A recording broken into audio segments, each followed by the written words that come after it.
The royal court had gathered to witness the final shame of Elwyn Vale. They had not come for mercy. They had not come for truth.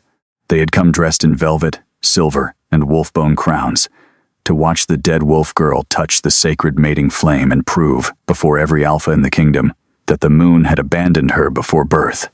Silver chains crossed her wrists. Ash dust stained the hem of her plain white gown. Above her, the banners of the 7 royal packs hung motionless in the cold air of the Hall of Crowns, each one embroidered with a beast that had conquered, devoured, or survived. At the far end of the hall, upon the black marble dais, Wolf Prince Cassian Vare stood beside her sister. Seraphine, the chosen Luna-to-be, the golden daughter, the one every priestess had praised as blessed since childhood. Cassian's face was carved from shadow and restraint, his dark hair falling over a brow marked by the crescent scar of royal blood. He had not looked away from Elwyn since the guards dragged her in. That was what frightened her most. Not the chains, not the court, not the flame waiting in its silver basin. His attention felt like a blade held too close to the throat. High Priestess Marith lifted her hands and let her moonstone rings catch the firelight. "Let the false blood be burned clean," she announced, her voice echoing through the hall. "Let the kingdom see what hides inside the girl who carries no living wolf." 100 nobles leaned forward. Seraphine's lips trembled, though whether from fear or triumph, Elwyn could not tell. Cassian's wolf growled somewhere beneath his skin, low enough that only Elwyn seemed to hear it. The guards forced her toward the flame. The silver kissed her skin. The court waited for her to scream. Instead, the sacred fire turned white, then blue, then silver. And one by one, beginning with the oldest alpha in the hall, every wolf lowered its head. 3 nights before the flame turned against the court, Elwyn Vale had been kneeling in the snow outside the kitchens of Moonspire Keep, washing blood from a hunting cloak that did not belong to her. The winter wind crept under the door and bit at her fingers until they turned numb, but she kept scrubbing because a servant who stopped working was noticed, and a servant who was noticed was blamed. She was not truly a servant, not by birth. Housevale had once been noble enough to dine beneath the second banner at royal feasts, but in the wolf kingdoms, blood without a living beast meant nothing. Elwyn had been born into a family of silver-eyed shifters, and had never shifted. Worse than that, she had been born silent to the moon. No wolf cry in the cradle, no first scent blooming beneath her skin, no fever at 13, no claws pressing beneath her nails, no inner beast pacing behind her ribs. The healers said her wolf had died inside her before she ever opened her eyes. The phrase followed her like a funeral bell. Dead wolf girl, not wolfless, because wolflessness could be pitied. Dead wolf meant cursed. Dead wolf meant the moon had given her a spirit, and then taken it back, leaving the corpse of a blessing inside her blood. Children had once pressed their ears against her chest, pretending to listen for rot. Noble women crossed their fingers when she passed. Warriors refused to eat bread she touched before battle. Even her own father, Lord Eric Vale, had stopped saying her name after her 14th winter, as if affection might draw misfortune toward the family line. But Elwyn had learned to survive, by becoming useful in ways no prophecy cared to measure. She remembered which guard limped after long patrols, and left willow bark tea near the barracks. She knew which kitchen maid hid bruises under her sleeves, and traded chores so the girl could avoid the steward's temper. She could read court ledgers better than her father's clerks, mend ceremonial embroidery, calm frightened horses, and find lost children in the misted woods because she listened when others boasted. Her strength had no claws, so no one called it strength. That evening, as she wrung blood from the cloak into a basin gone pink with melted snow, she heard laughter from the great hall beyond the kitchens. The royal delegation had arrived. Wolf Prince Cassian had come to Moonspire, Keep to choose his Luna from among the daughters of the southern houses, though everyone already knew whose name the priests would offer. Seraphine Vale, Elwyn's younger sister, had been prepared for that moment since childhood. Where Elwyn seemed made of winter ash and quiet endurance, Seraphine looked like sunrise over gold fields. Her hair shone pale as wheat. Her wolf had awakened early. a rare white she-wolf with a rose-gold crest along the spine. When Seraphine entered a room, candles brightened. When she sang to the old moon altar, blossoms opened out of season. When she wept, men called it holy tenderness. Elowen had loved her once, with the fierce simplicity of an older sister who believed beauty and blessing did not need to divide blood. But every year that Seraphine grew brighter, something in Elowen dimmed.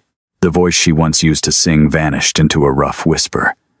The small birthmark near her collarbone darkened into a gray crescent, like a moon seen through smoke. Her skin grew pale enough that old women muttered she looked half-buried.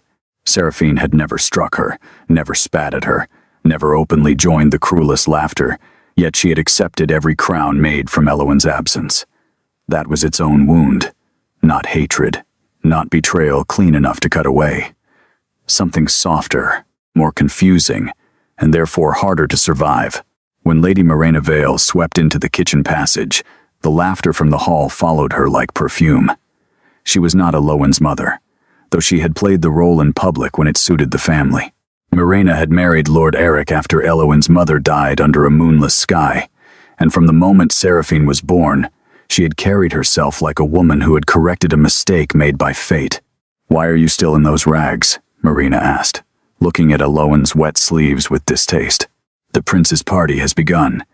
Elowen lowered her eyes, though not quickly enough to look broken. "No one requested me in the hall." "Of course no one requested you. That is why you must be placed where your absence cannot be misread." Morena stepped closer and fastened something cold around Elowen's throat. It was a thin iron collar, ceremonial rather than restraining, but its meaning was unmistakable. In old pack law, an unshifted adult of noble blood wore iron at royal gatherings to show she claimed no mating rights, no inheritance rights, and no challenge to a true wolf. Elowen's fingers rose to the collar. Morena caught her wrist. "Do not embarrass your sister tonight. The prince is dangerous, and dangerous men do not forgive shadows standing too near their light." Elowen wanted to say that she had never tried to stand in Seraphine's light. She had spent her life pushed behind it, but quiet defiance had saved her more often than open pain, so she only nodded. Morena studied her face, perhaps hoping for tears, and found none. That seemed to irritate her more than disobedience would have. "You will serve wine at the lower tables. You will not speak unless spoken to. You will not look directly at the prince, and if any priestess asks whether your wolf has stirred, you will answer truthfully." Elowen's mouth tightened. "It has not." "Good," Morena said. "Dead things should stay honest." The great hall of Moonspire Keep had never felt so much like a cage. Torches burned in iron brackets shaped like snarling wolf heads. Nobles from 6 southern packs filled the tables, their laughter sharpened by ambition. Warriors stood along the walls with hands near their sword hilts, though no one would have dared draw steel in the presence of the royal heir. Cassian Vere did not sit at the high table as a guest should have. He stood behind it, one hand resting on the carved back of the central chair, as though he was deciding whether the entire room deserved to remain standing. He was younger than the stories made him seem, perhaps 28, but power had aged his stillness. He wore no crown, only a black cloak clasped with a silver wolf fang. His eyes were a storm gray, so cold they seemed almost colorless, and across his throat lay a faint scar shaped like a broken ring. Beside him, Seraphine glowed in a gown of pale gold, her hands folded gracefully, her white wolf scent drifting through the hall like warm honey in spring rain. Elowen felt it from the lower tables, that sweet, living scent all wolves carried, and beneath it she felt the absence of her own. No one had ever told her what she smelled like. Once, a drunk guard had laughed and said she smelled like an empty room after a funeral. She moved between tables with a wine pitcher, keeping her head inclined, filling cups, avoiding elbows placed deliberately in her path. When she reached the table of young alphas from House Rennick, one leaned back and let his gaze slide over the iron at her throat. "Lord Vale," he called across the hall, loud enough for silence to ripple outward. "Is this the famous daughter who buried her wolf before she could meet it?" Laughter stirred. Lord Eric did not defend her. He did not even look at her. Seraphine's face tightened. but she remained still beneath the priestess's approving gaze. Elowen poured wine, without spilling a drop. The young alpha smiled, disappointed that she did not flinch. "Careful," another said. "If she touches the mating flame tomorrow, it may go out." This time the laughter reached the high table. Cassian's eyes shifted, not to the men, to her hands. Elowen felt that gaze like heat beneath ice. Her fingers were red from cold water. There was a thin cut across her thumb from the hunting cloak's silver clasp. A bead of blood gathered there, dark against her skin. The torch nearest Cassian bent toward it, not flickered, bent, as if the flame had heard something. No one else seemed to notice except the prince. His expression did not change, but the wolf behind his eyes moved. Elowen felt it before she understood it, a pressure in the room like thunder behind mountains. Cassian left the high table. Conversation thinned as he crossed the hall, black cloak whispering behind him. Elowen's grip tightened around the pitcher. Mirena's warning rang in her skull. Do not look directly at the prince. But Cassian stopped in front of her, and looking away became impossible. Up close, he seemed less like the polished air of royal songs, and more like a weapon that had learned patience. "Your hand," he said. His voice was low, controlled, and edged with command. Elowen held still.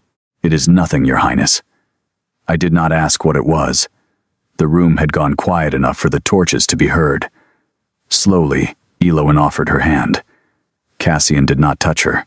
He only looked at the blood on her thumb. Something dark moved beneath the skin at his throat, near the broken ring scar, as though a beast inside him had pressed close to the surface and then retreated in pain. Seraphine stepped down from the dais. "My prince," she said softly.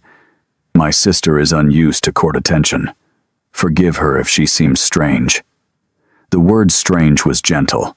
That made it worse. Cassian's gaze did not leave Elowen. "Does she always wear iron at family celebrations?" Mirena appeared with a smile smooth enough to cut silk. "Only in accordance with law. Elowen has no living wolf. We would never permit confusion during a royal mating selection." "Confusion," Cassian repeated. His eyes moved to the collar. Elowen expected pity. She had learned to hate pity more than cruelty, but what she saw in him was not pity. It was recognition sharpened by suspicion, as if he had found a locked door where everyone else saw a wall. "Remove it," he said. Mirena paled. "Your Highness?" "The collar." His voice did not rise. It did not need to. "Remove it." High Priestess Mareth, seated beside the dais in robes of moon white and temple blue, stood before Mirena could obey. She was an elegant woman with silver hair braided to her waist and eyes too pale to seem fully human. "Royal law protects the sanctity of the mating flame," she said. "Iron marks prevent false claims from those outside the moon's favor." Cassian finally looked away from Elowen. The room inhaled. "And who decides the moon's favor?" Mareth smiled. "The moon does." "Convenient," Cassian murmured. A few nobles stiffened. No one mocked the old temple openly. Not even princes.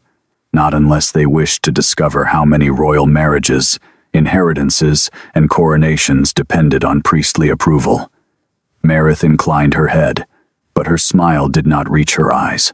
"Tomorrow's flame will answer all questions." Cassian looked back at Elowen. "Then let it." For a heartbeat, Elowen thought he might remove the collar himself. But his hand stopped halfway, fingers curling into a fist as if touching her would cost him something. Pain flashed through his face so quickly most would have missed it. She did not. He stepped back. "Bind the wound," he ordered no one in particular, then returned to the dais. The hall began breathing again, but Elowen remained still, her cut thumb hidden against her palm, wondering why the prince had looked at her as if she were both danger and salvation. That night, sleep would not come. Elowen lay in her narrow chamber beneath the servants' eaves while wind clawed at the shutters, and the iron collar sat on the table beside her like a captured snake. Mirena had ordered it removed after the feast, not from kindness, but because the prince's command had made refusal impossible. The skin beneath Elowen's throat still burned where the metal had rested.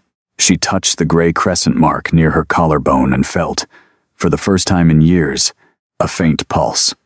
Not a heartbeat. Not exactly. More like distant wings beating beneath frozen earth. She sat up. Moonlight spilled through the window in a thin silver blade. It should have fallen across the floor. Instead, it curved toward her hand. Elowen pulled back, and the light followed. Her breath caught. Outside, somewhere beyond the keep walls, a wolf howled.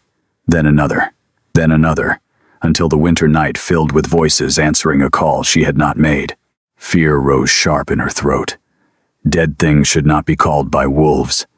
She crossed the chamber and shut the curtains, plunging the room into darkness. The howling stopped. For a while, there was only wind. Then, someone knocked once at her door. Elowen grabbed the small knife she kept under her pillow, though she knew it would do little against anyone determined to enter. Who is there? The door opened without permission. Seraphine stepped inside, wrapped in a blue cloak, her golden hair unbound. In the dimness, she looked younger than she had in the hall, less holy, more afraid.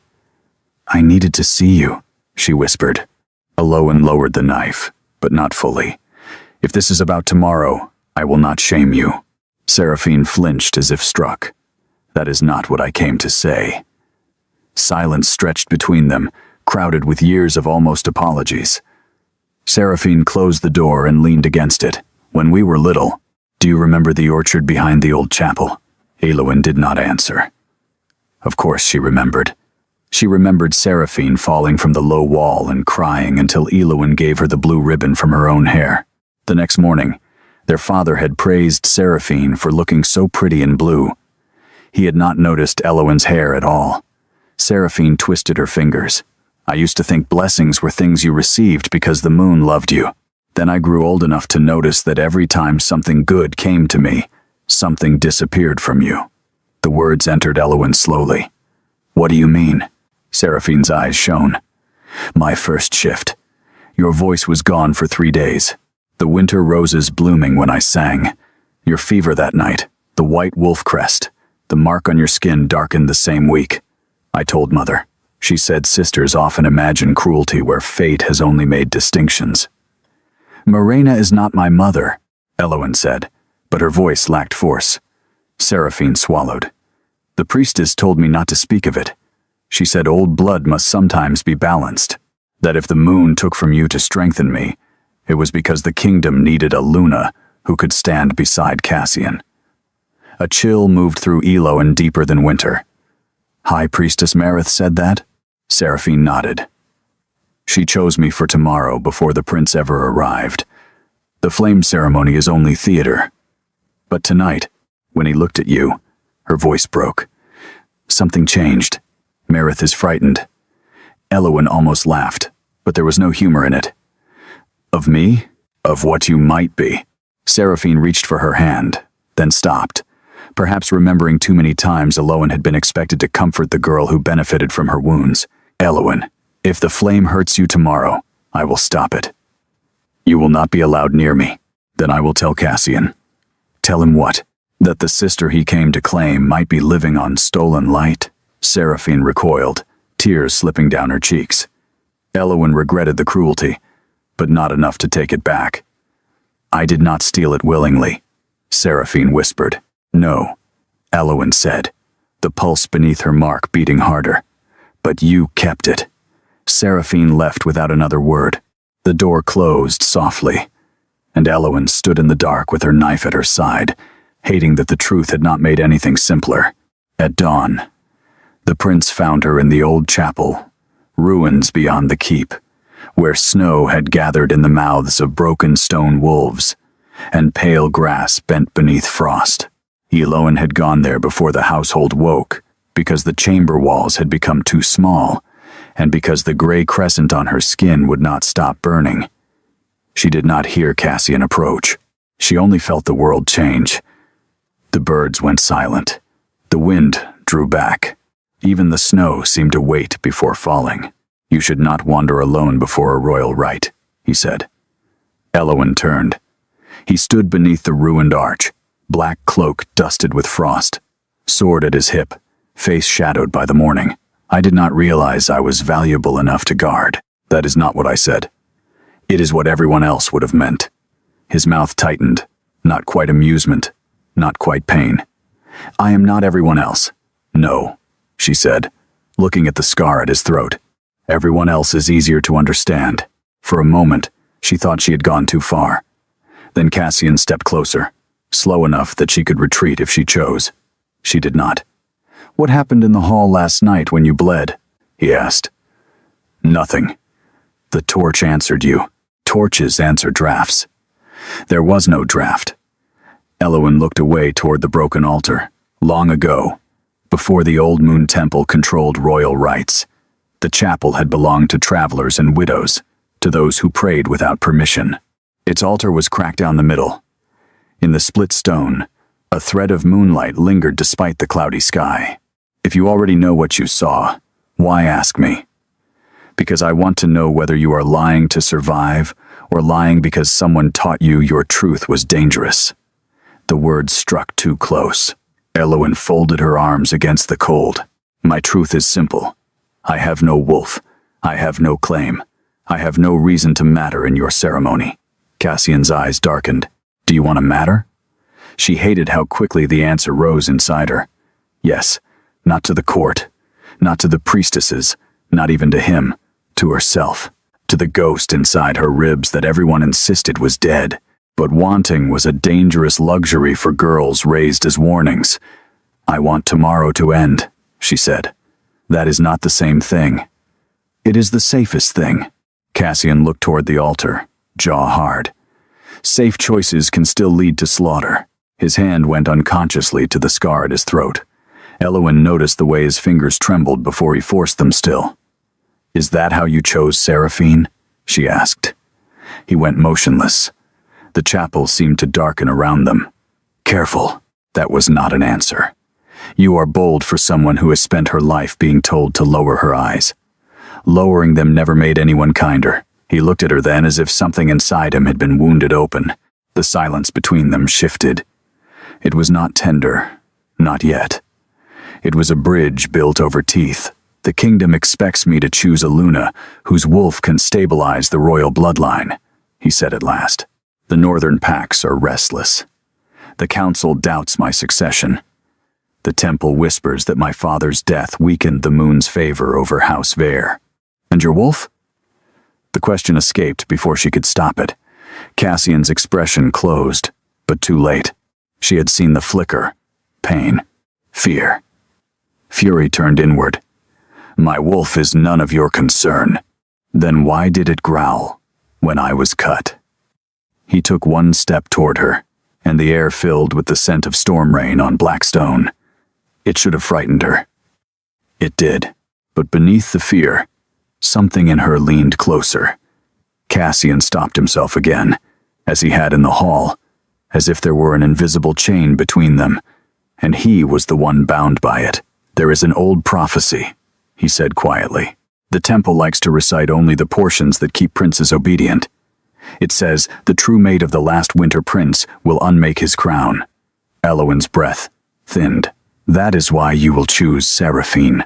I will choose the woman who keeps my people from civil war. Even if your wolf disagrees. His eyes flashed. My wolf is dying. The confession fell between them like a blade. Cassian looked away, anger tightening his face, as if he despised himself for saying it. Every month since my father was murdered, it has weakened. Every challenge I win costs more. Every full moon I shift later. One day I will call, and nothing will answer. Elowen felt the old phrase twist inside her. Dead wolf girl. Dying wolf prince. The chapel light pulsed. Cassian saw it. So did she. The crack in the altar glowed silver, then faded. Neither of them spoke. Then the chapel bell, long broken and half buried under ivy, rang once by itself. Cassian drew his sword. Elowen stepped back. From the tree line beyond the ruins, a white stag emerged. Its antlers tangled with strips of blue temple cloth. Its eyes were not animal eyes. They were moon pale and ancient. It looked at Elowin, bowed its head, and vanished into snow that had not been falling.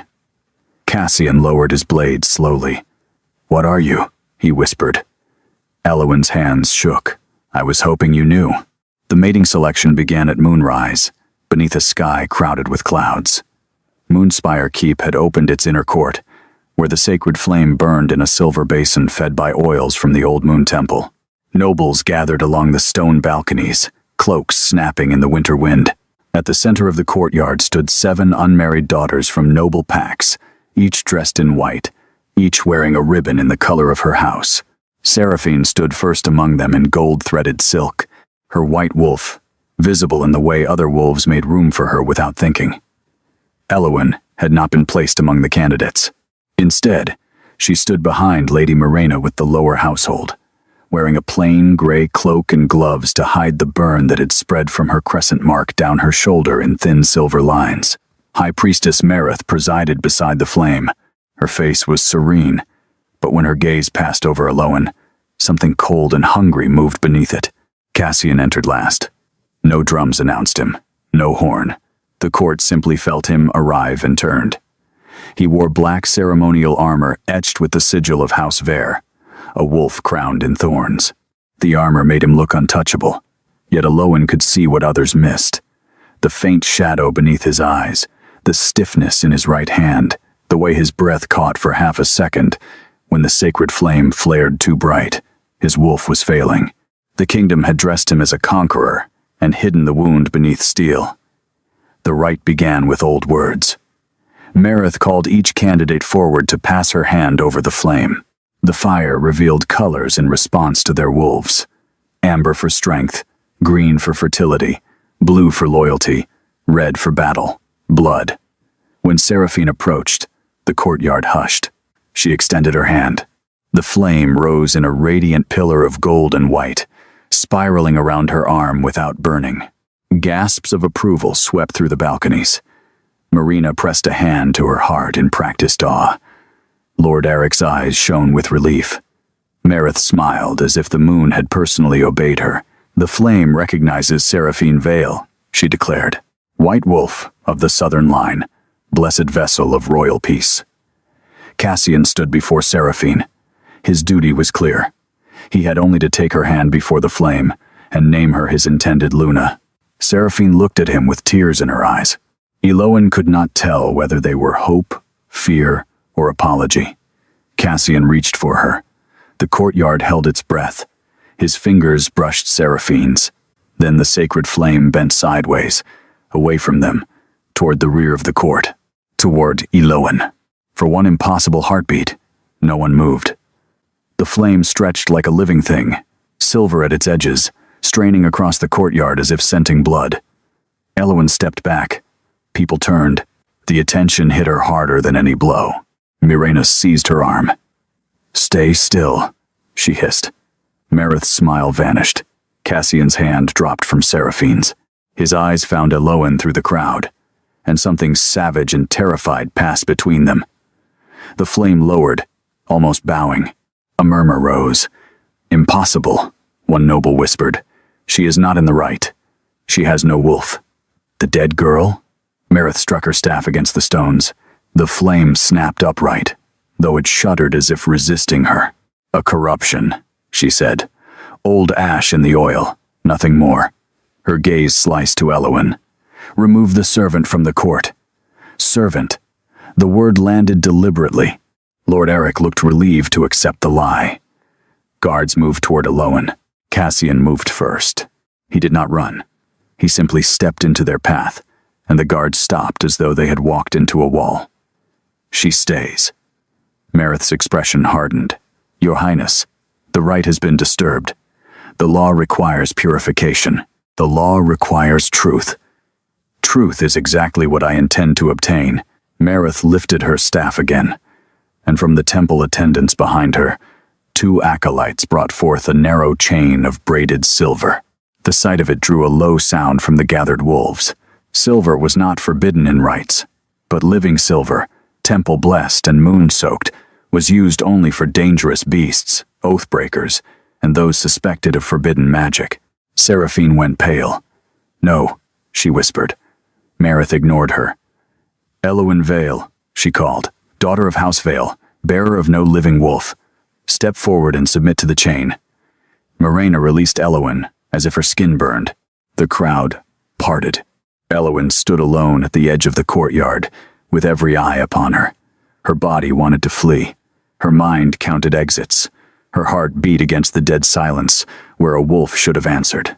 Then she saw Cassian. His jaw was tight, his hand on his sword, but the council lords had closed around him. A prince could not strike a priestess during a sacred rite without declaring war on the temple. He looked ready to do it anyway. That was what made Elwyn step forward. Not obedience, not surrender. A choice. She would not let another person bleed because the court needed proof of what she lacked. The stones were cold beneath her thin shoes. The flame leaned toward her again. Marith's eyes gleamed. "Place your hands out." Elwyn did. The silver chain wrapped around her wrists. Pain shot through her arms, white and immediate. She bit the inside of her cheek until blood filled her mouth, but she did not cry out. The chain smoked, not from burning her. From the place where it touched her skin, ancient symbols hidden in the links began to glow, one by one. Marith's confidence flickered. Cassian took a step forward. "Enough." "Not yet," Marith said too quickly. She turned to the court. "If she carries dead magic, the flame will expose it. If she carries forbidden blood, the moon will condemn it."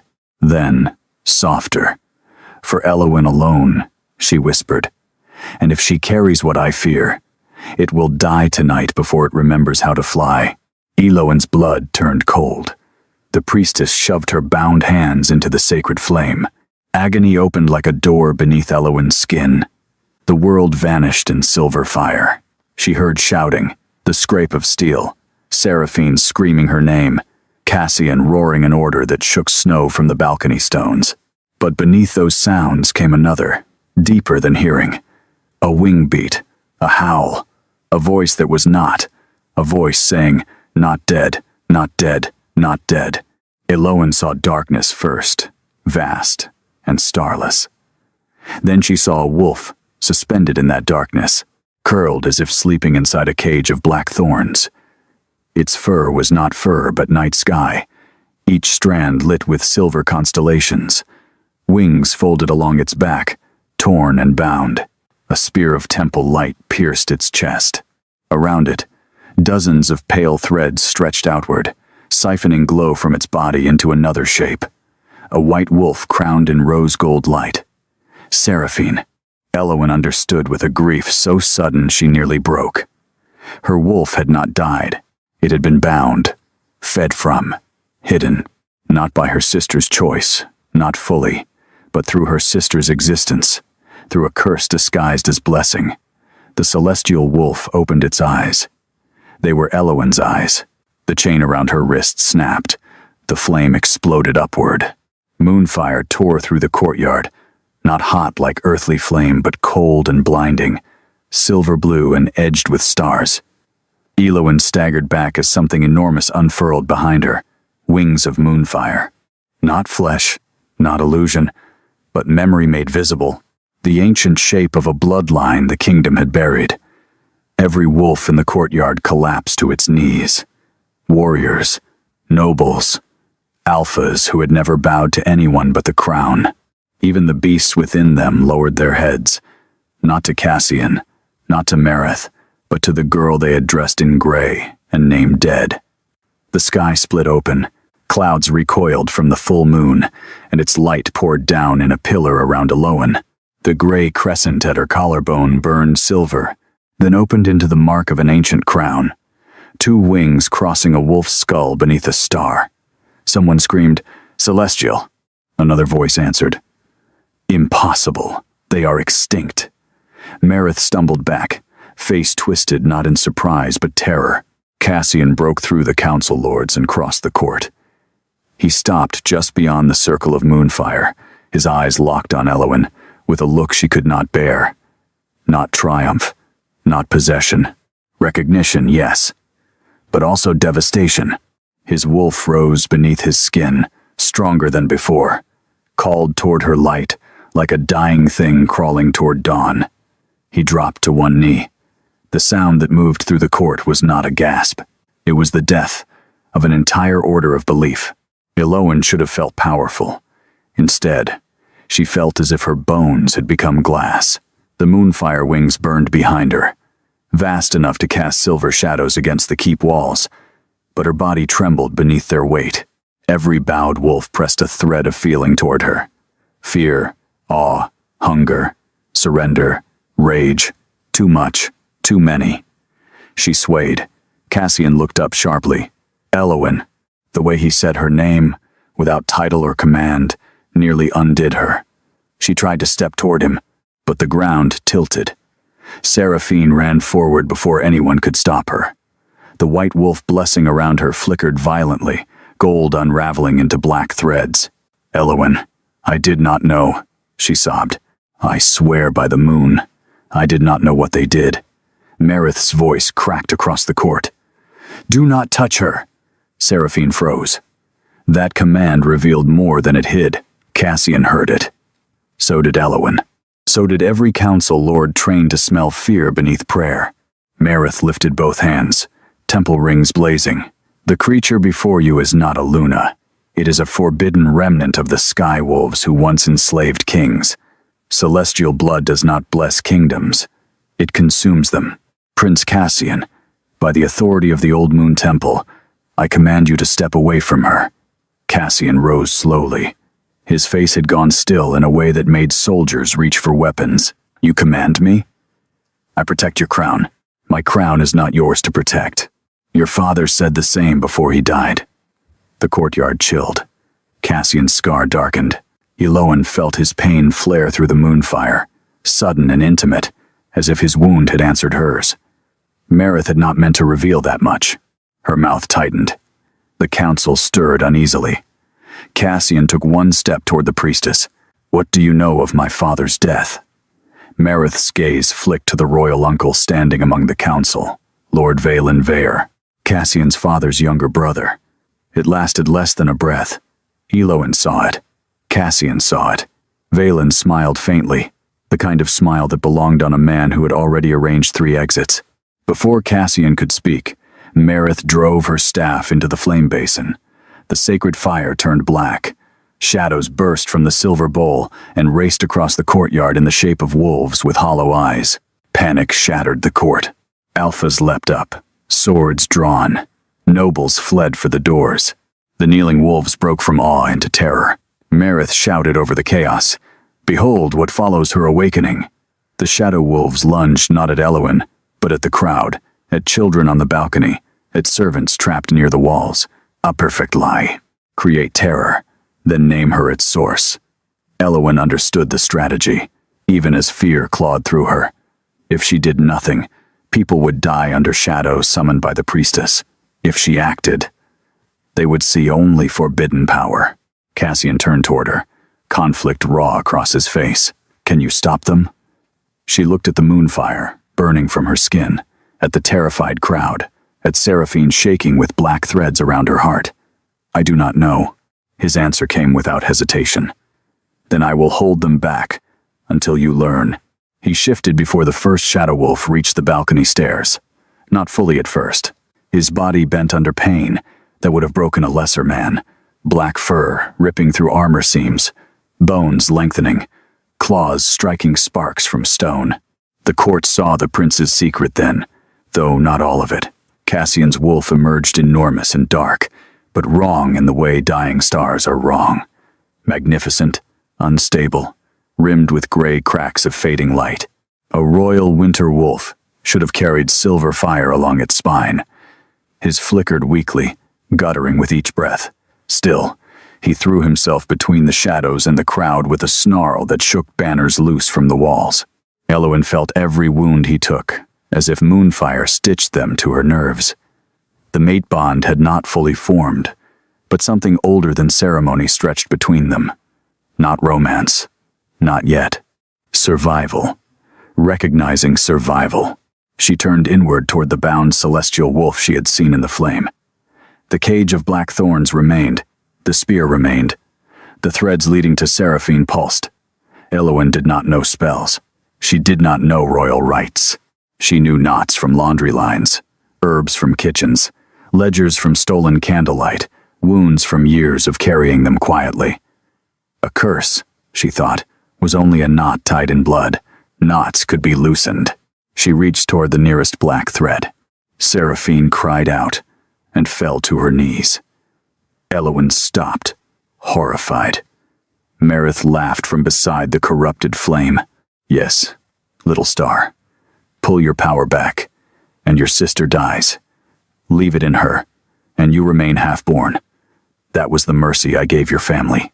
Seraphine lifted her tear-streaked face. Do it, she whispered. Elowyn shook her head. No. Elowyn, please. I will not buy myself with your death. Something in the celestial wolf opened its eyes wider. Not dead, it had said. Not cruel either. Elowyn looked at the threads again. Marith had built the curse on theft, on the belief that power must be taken whole from one girl to crown another. But Elowyn had survived by finding third paths through impossible rooms. She pressed her burned wrists together, felt the broken chain marks, and called not to the power stolen from her, but to the part of Seraphine that had never belonged to the curse. Sister, she whispered, her ruined voice barely audible beneath battle. If any blessing in you is truly yours, hold it. Seraphine closed her eyes. Around her the rose-gold light flickered, then steadied. Elowyn pulled only the black threads. The curse screamed. Marith screamed with it. Moonfire burst from Elowyn in a ring, striking the shadow wolves mid-leap. They did not burn. They unraveled into ribbons of black smoke and vanished beneath the silver light. Cassian's wolf collapsed to one knee, bleeding from a dozen shadow bites. Elowyn ran to him before fear could stop her. Every courtier watched. A dead wolf girl did not touch a royal beast. A forbidden celestial did not place her hand against the throat of a dying prince. But Elowyn did. Cassian's wolf growled, not in warning, but in agony. Up close, she saw the wound beneath his fur, not from the shadows, not from battle, but from something older, a black ring around the base of his throat, where his soul seemed to have been strangled, the same shape as his scar. Your bond was broken, she whispered. The wolf stormed, gray eyes fixed on hers. In them, she saw a memory not given willingly. A younger Cassian kneeling beside his father's body, blood spreading across temple stones, Marith pressing a silver blade to his throat, while Lord Valen watched from behind the altar. A ritual performed before grief had cooled. A royal wolf bound to obedience through a wound disguised as mourning. Not dying by fate, being drained. Just as Elowyn had been drained into Seraphine, the temple had been feeding on both of them from opposite ends of the same lie. Elowyn's anger came quietly. That made it stronger. She pressed her palm to Cassian's scar. Marith shouted, "Do not let her touch him." Lord Valen drew his sword. Too late. The moonfire entered Cassian. He convulsed. His wolf form shuddered, shrank, and broke apart into human shape beneath her hands. He lay on the stones, armor ruined, throat blazing with the black ring. Elowyn felt the curse there, a brutal knot of temple silver and royal blood. She could break it, perhaps, but the bond between them warned her of a cost. If she poured too much of herself into him now, her newly awakened wolf might fall back into darkness. Cassian opened his eyes. "Do not," he rasped. "You can barely stand. You are dying. I have been dying for years." His hand closed around her wrist, weak but firm. "Do not spend yourself because I failed to save you sooner." The words entered a tender place she had not meant to expose. He had not saved her. Not fully. He had hesitated, chosen politics, stood behind law, until law turned its teeth on her. But he had also stepped between her and the guards. He had doubted the temple when doubt was treason.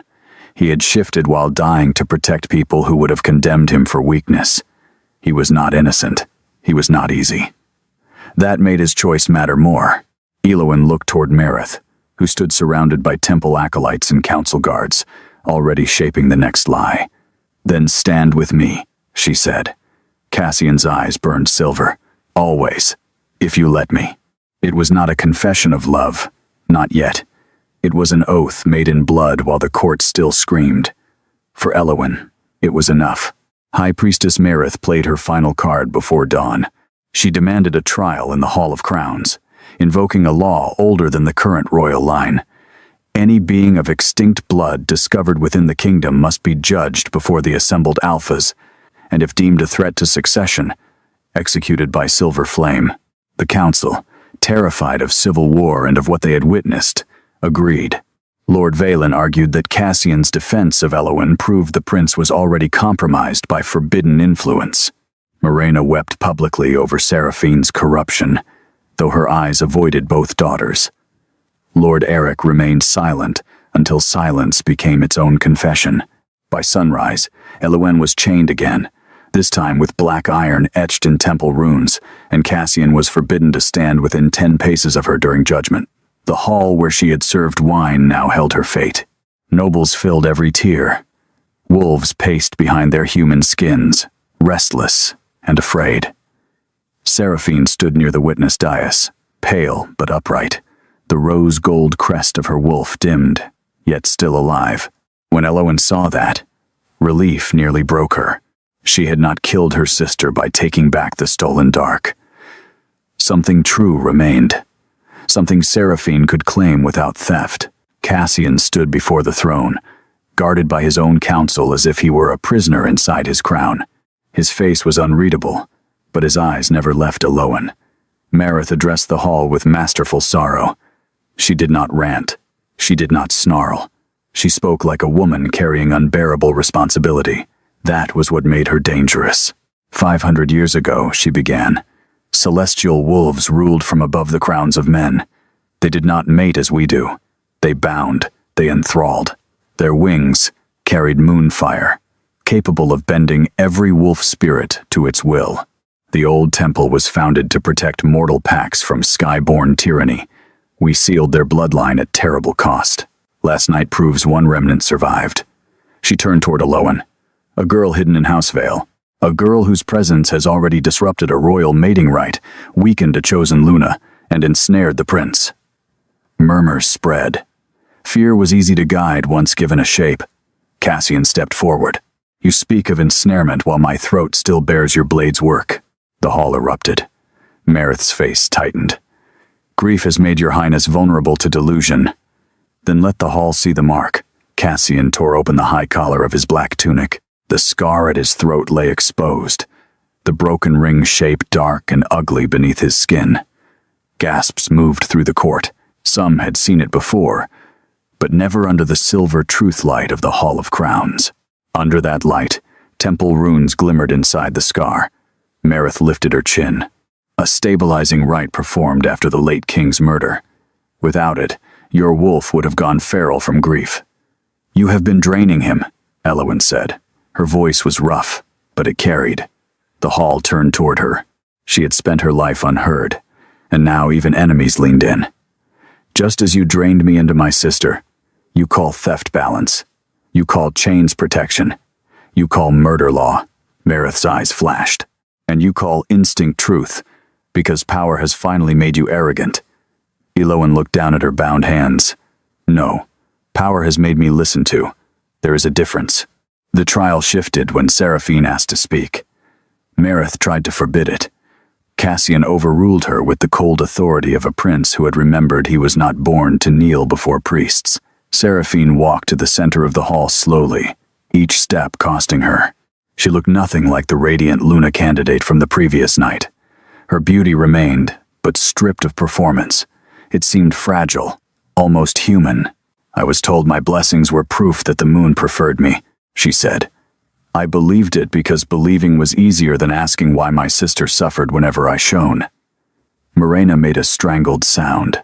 Seraphine did not look at her. High Priestess Marith came to my chamber when I was 9. She said Elowen's wolf was dead, and that old blood sometimes leaked poison into families. She placed a white thread around my wrist and told me it would protect me from that poison. Afterward, my wolf grew stronger. She held up her wrist.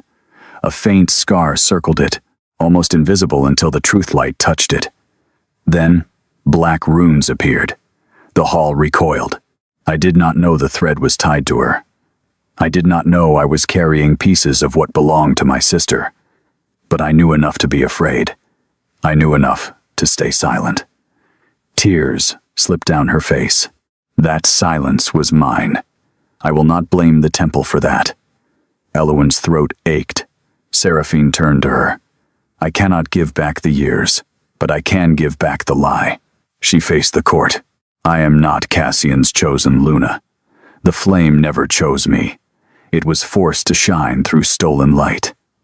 Marith struck her staff so hard the sound cracked like ice. Enough. No, Cassian said. Not enough. Lord Valen moved then. He had waited through accusation and confession, measuring which way fear would turn. Now he stepped from the council line with a blade of royal silver drawn. The kingdom cannot survive this. His voice carried, calm and persuasive. A prince compromised. A temple accused. A celestial creature awakening bonds no living alpha understands. If we allow this girl to live, every rival pack will descend on the throne. Northern warlords will claim the moon has abandoned House Vale. Southern houses will fracture over Vale blood. The priestess is severe, yes, but severity built this kingdom. There it was. Not evil for its own sake. Survival. Order. Power preserved by removing the person who complicated it. Many nobles nodded despite themselves. Valen saw it and pressed harder. Cassian is my brother's son, and I would spare him if I could, but mercy cannot rule where magic has entered the crown's bedchamber. The girl must die. The prince must step aside until healed, and the council must protect the realm. Cassian's eyes went flat. You speak as if my father's murder inconvenienced you. Valen smiled sadly. Your father was sentimental. Sentiment weakens thrones. The confession was almost hidden inside philosophy, but the hall heard it. Cassian heard only one thing. He lunged. Council guards intercepted him. Elowen pulled against her chains. Marith raised both arms, seizing the chaos. Silver flame, she commanded. The sacred basin before the throne ignited black and white. Judgment now. The chains dragged Elowen toward the flame. Cassian fought like a wounded god, throwing guards aside, but each movement cost him. The scar at his throat blazed as Marith tightened the old curse. He dropped to one knee, choking. The sight tore through Elowen, harder than the chains. The hall blurred. She could feel the celestial wolf inside her, vast and furious, but still wounded from centuries of binding. If she unleashed it blindly, Marith's warning might become truth. Every wolf in the hall might kneel not from reverence but compulsion. Elowen refused to become the monster they needed her to be. The black iron burned into her wrists. The silver flame rose. Marith's face shone with terrible certainty. For the safety of the crown, she whispered. Elowen closed her eyes. In darkness, she found the celestial wolf again. The spear remained in its chest, but now she saw who held the other end. Not Marith alone, not Seraphine, not Cassian's curse, but generations of fear. Temples built around fear. Thrones preserved by fear. Families teaching daughters to fear their own hunger, their own gifts, their own names. Elowen reached for the spear. Pain opened through her. She did not pull power from Seraphine. She did not take strength from Cassian. She gathered what had always been hers. The quiet dignity in the kitchen snow, the swallowed cries, the hand extended to wounded servants, the refusal to let her sister die, the courage to tell a dying prince the truth. Her power had not begun with wings. It had begun every time she remained whole in a world determined to make her less. The spear cracked. Elowen opened her eyes. The silver flame touched her chest. Then it went out. Not dimmed, not bent. Out. Darkness swept the hall for one breath. When light returned, it came from Elowen. The chains melted from her wrists. Moonfire unfolded behind her, greater than before, but controlled now, shaped not like wild flame, but like wings, made of stars and winter dawn. The mark at her collarbone opened fully into the crown of ash, the ancient sign of the celestial queens who had once guarded the first wolf kings before betrayal, turned guardians into legends and legends into threats. Wolves throughout the hall lowered their heads again, but this time Elowen felt the difference. She was not forcing them. Their beasts recognized a law older than fear. Lord Valen staggered back. Mareth whispered, "No." Elowen stepped from the extinguished flame. Her gown was no longer gray, white but silver at the hem where moonfire had kissed it. She looked at the court that had come to judge her. "I will not command your wolves," she said. "I will not take your crowns. I will not burn this hall because you were taught to fear what the temple buried. But I will never again wear chains so others may feel safe." She turned toward Cassian. The curse around his throat pulsed, Mareth's last hold tightening. Elowen crossed the 10 forbidden paces between them. No guard moved to stop her. Cassian looked up, breath ragged, eyes filled with pain, and something more dangerous than pain. Hope. "Elowen," he said. "If I break this," she whispered, "your crown may fall." His mouth curved with bitter tenderness. "Then let it fall into honest hands." She placed both palms against his throat and called her wolf by its true name. The hall heard it as a chord of moonlight. Cassian heard it as freedom. The curse broke with the sound of shattering glass. Cassian arched beneath Elowen's hands, a roar tearing from him as black runes ripped out of his scar and burned in the air. His wolf rose not the failing shadow from the courtyard, but a massive winter beast of black and silver light, standing behind him as her celestial wolf stood behind her. The two spirits faced each other across the hall, ancient recognition passing between them. Not dominance, not surrender, bond. The mate bond struck then, but not like the court songs promised. It was not sweetness, it was not possession. It was a storm breaking through locked gates. Elowen felt Cassian's grief for his father, his rage at years of manipulation, his shame over nearly choosing safety over truth, his fear that touching her would doom her, and beneath all of it, a devotion not yet spoken but already rooted. Cassian felt her loneliness, the iron collar, the kitchen snow, the ache of loving a sister who had lived inside her stolen light, the terror of becoming powerful and still choosing mercy. They both staggered. The court watched the prince crawl to his feet, without the temple's chain at his throat. He turned first to Elowen, not to the throne.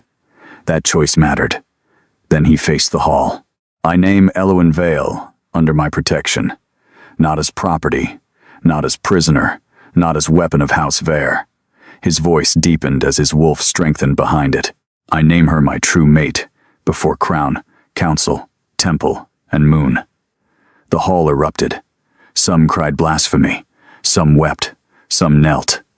Mareth lifted a hidden blade from her sleeve and rushed toward Elowen with the desperation of a woman whose entire world had narrowed to one necessary death. Seraphine moved first.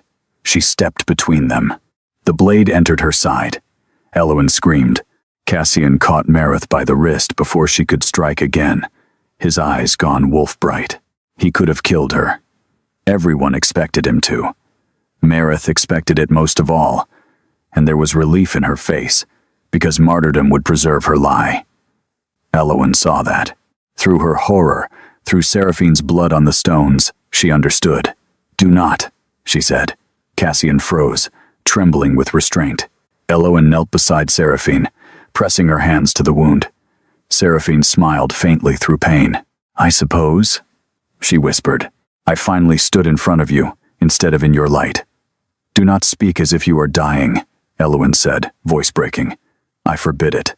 Seraphine gave a weak laugh. "You sound like a queen." Elowen poured moonfire into the wound, careful, measured, not trading life for life but calling Seraphine's own true blessing forward. Rose gold light answered. The blade slid out. Flesh closed slowly beneath silver and gold. Around them, the hall fell silent. The stolen blessing had ended. The sister remained. Mareth was bound not by temple silver but by ordinary rope, a humiliation she seemed to feel more keenly than death. Lord Valen tried to flee through the eastern passage and found the northern alphas waiting there. Men who had doubted Cassian's weakness, but now saw proof of the council's treason. By noon, the Hall of Crowns had become a battlefield without swords, every accusation turning into confession under the truth light Elowin's mark cast across the stones. Lord Eric admitted he had allowed Merith to examine Elowin as an infant after her mother's death. Morena admitted she had known Seraphine's blessings were tied to temple rites, though she claimed she believed it was necessary to save House Vale. Valen admitted nothing until Cassian placed his father's broken signet ring before him, recovered from Merith's private reliquary by Seraphine's testimony, and an acolyte too frightened to lie. Then his silence condemned him. The court did not become just in a single morning. No kingdom does. Some nobles still looked at Elowin and saw danger. Some whispered that celestial blood would bring war. Some bowed too quickly, hoping reverence would hide yesterday's contempt. Elowin saw all of it. Power had not made her naive. It had made the room clearer. Cassian remained near her, but did not crowd her, and that restraint became its own intimacy. When council lords demanded that he secure the bond immediately through marriage to stabilize succession, he looked at Elowin first. No, he said. The single word shocked them more than his declaration of the mate bond. The kingdom will not use a sacred bond as another chain. Elowin will choose when and whether she stands beside me as Luna. Elowin looked at him then, truly looked, and saw the cost. The northern pacts could challenge. The temple loyalists could rebel. His uncle's supporters could claim hesitation proved weakness. Cassian knew all this. He chose her freedom anyway. That was the first moment she believed his devotion might become something she could trust, not because he knelt. Men knelt for power all the time, but because he did not reach for her when the law offered him a way to claim her. That evening, after the prisoners were taken below and the court dispersed into frightened clusters, Elowin returned to the old chapel ruins. Snow had begun again, soft and blue in the dusk. The cracked altar glowed faintly as she approached, and for once the light did not feel like a warning. Seraphine found her there, wrapped in a healer's cloak, one hand pressed to her newly healed side. "You should be resting," Elowin said. "So should you." They stood together beneath the broken arch, sisters shaped by the same curse in opposite ways. For a long time neither spoke. Then Seraphine removed the gold ribbon from her hair and laid it on the altar. "I do not want anything more that was given to me through silence." Elowin watched the ribbon darken, then burn away in a small rose-gold flame. "What will you do?" "Learn who I am without being chosen." Seraphine's smile was sad but steadier than before. "It may take some time. Time is fair." "Is it?" Seraphine looked at her. "We lost so much of it." Elowin could have answered with forgiveness, because stories like forgiveness. Instead, she told the truth. "I am not ready to forget." Seraphine nodded, tears bright in her eyes. "I am not asking you to." That was the beginning of something more honest than reconciliation. Behind them, footsteps sounded in the snow. Cassian stopped at the edge of the chapel, giving them space. Seraphine looked between them and, for the first time in Elowin's memory, stepped aside without being asked. "Your Highness," she said. Cassian inclined his head. "Lady Seraphine." No warmth, no cruelty, a boundary cleanly drawn. When she left, Elowin and Cassian stood alone beneath the winter sky. The silence was not empty. It was full of everything they had survived, and everything neither dared name too soon. Cassian approached slowly. "I owe you an apology," he said. Elowin looked at him. "Only one?" A ghost of a smile touched his mouth, then faded. "No, but I will begin with the one that matters most. I chose safety when the flame turned toward you. I told myself I was protecting the kingdom. The truth is, I was afraid the prophecy meant loving you would destroy everything I was built to hold. And now I think the crown needed destroying, at least the part of it built from fear." Elowin studied his face, the scar at his throat now pale and clean. "Do you love me, Cassian Vare?" The question startled them both. His eyes darkened, not with hesitation, but with the effort not to answer too quickly. "I do not want to insult you with a word that has not yet earned its place," he said. "My wolf knows you. My blood knows you. My soul has been dragging itself toward you since the hall where your hand bled. But you deserve more than destiny spoken by a man who nearly let duty silence him." He stepped closer, still leaving enough space for her to choose. "So I will say this. I will learn you. I will stand beside you when the kingdom trembles. I will not call your power mine. I will not ask your wounds to heal faster because my heart has finally become brave. And when I say I love you, it will be because every day, before it proved I knew how." Eloan's chest ached. The celestial wolf inside her lowered its head, not in submission but in peace. That is a dangerous promise. Cassian's gaze softened. "You seem to inspire those." She reached for his hand. This time, he did not stop himself from touching her. Their fingers met beneath falling snow, and the mate bond stirred, fierce and luminous. But it did not devour. It waited, like them. The coronation challenge came at the next full moon, because kingdoms built on power rarely allow transformation without testing it. 3 Northern Alphas arrived with armies at the valley gates, claiming Cassian's bond to a celestial wolf made him unfit to rule mortal packs. Temple loyalists spread rumors that Eloan could bend wolves against their will. Mothers hid children when she passed, then peeked from doorways as she stopped to heal a burned stable boy without asking his house name. Servants who once avoided her began leaving small offerings outside her chamber. Bread, winter apples, a blue ribbon, a strip of silver cloth embroidered with wings. Eloan accepted none of them as worship. She had no desire to become another temple. Instead, she walked the lower halls, learned names, listened to fear without punishing it. That unsettled the nobles more than fire would have. On the night of the challenge, the court gathered outside Moonspire, keep beneath storm-dark skies. Cassian stood before the 3 Northern Alphas in black armor reforged without temple runes. Eloan stood beside him, not behind him, wearing a cloak of deep blue clasped at the throat with no collar. Seraphine stood among Housevale, no longer in gold but in plain white, her wolf scent gentle, and her own. Marith watched from a guarded balcony, spared execution until her crimes could be judged by packs beyond temple reach. Valen had already been sent north in chains to answer before the war courts. The lead challenger, Alpha Bren of Frostmere, stepped forward. He was a scarred man with iron-gray hair, and a wolf broad enough to crush horses. "We do not kneel to wings," he said. Eloan answered before Cassian could. "Good. I did not bring them for kneeling." A murmur passed through the armies. Bren's eyes narrowed. "Then why stand in a prince's challenge?" "Because the rumor says I command his wolf. I would rather you see him ignore my advice in person." Cassian's mouth twitched. The tension shifted, not broken by humor, but pierced by humanity. Bren almost smiled, then remembered he had come to possibly kill a prince. The challenge began. Cassian fought not as the dying wolf from the courtyard, but as a ruler remade through pain. He did not need Eloan's power to win, and she did not offer it. That mattered. When Bren's wolf slammed into him beneath the moon, the ground shook. When Cassian rose bleeding and drove the larger beast back, the royal packs roared. But the true test came when a temple loyalist hidden among the archers fired a silver-black arrow at Cassian's back. Eloan saw it before anyone else. Moonfire flared. She could have seized every wolf in the field and forced stillness. Instead, she moved. Wings burst from her shoulders, carrying her between Cassian and the arrow.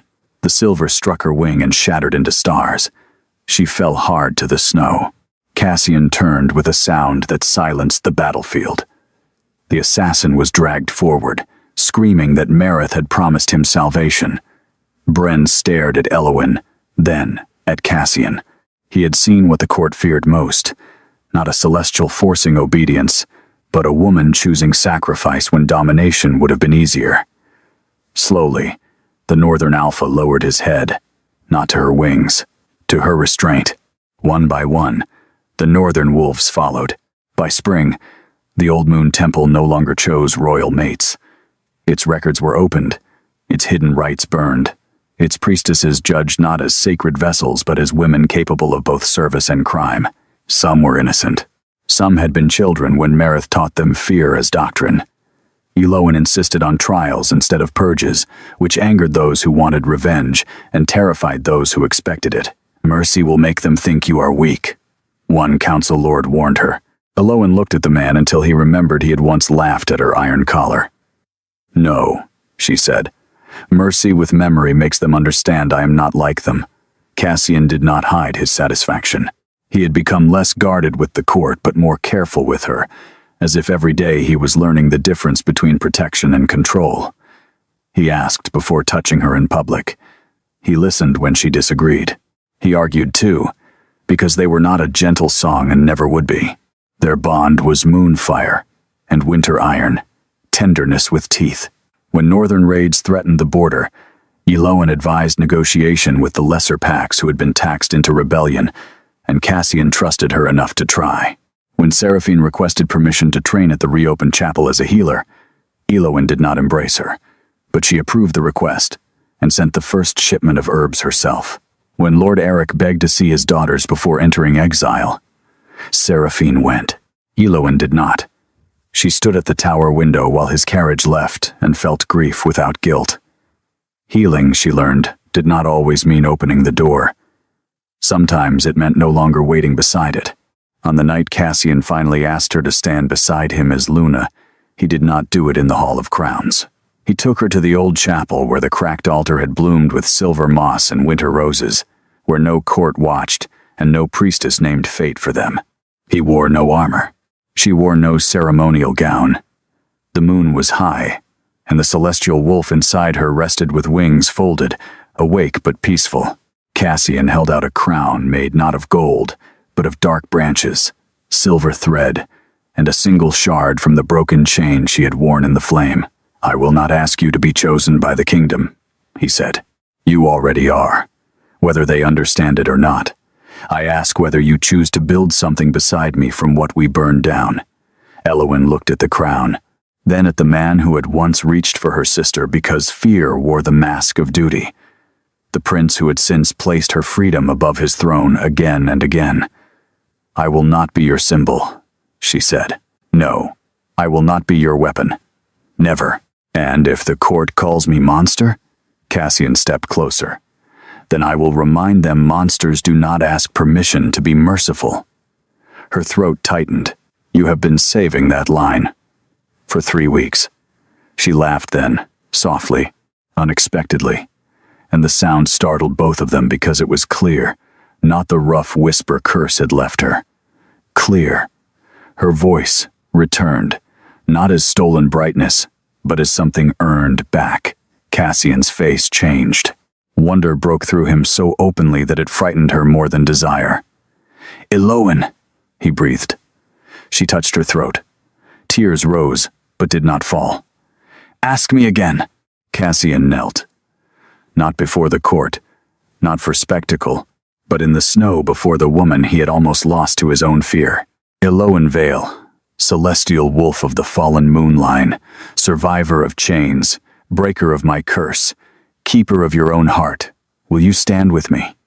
She took the crown from his hands. Yes, she said, and the word rang through the chapel like the first bell of a new kingdom.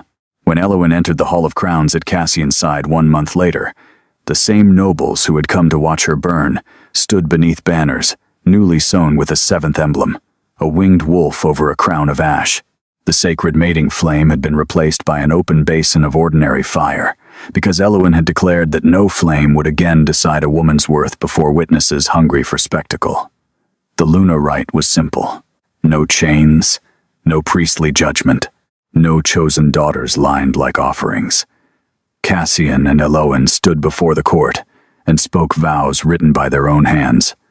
Seraphine watched from the front row, eyes bright, her white wolf calm beside her.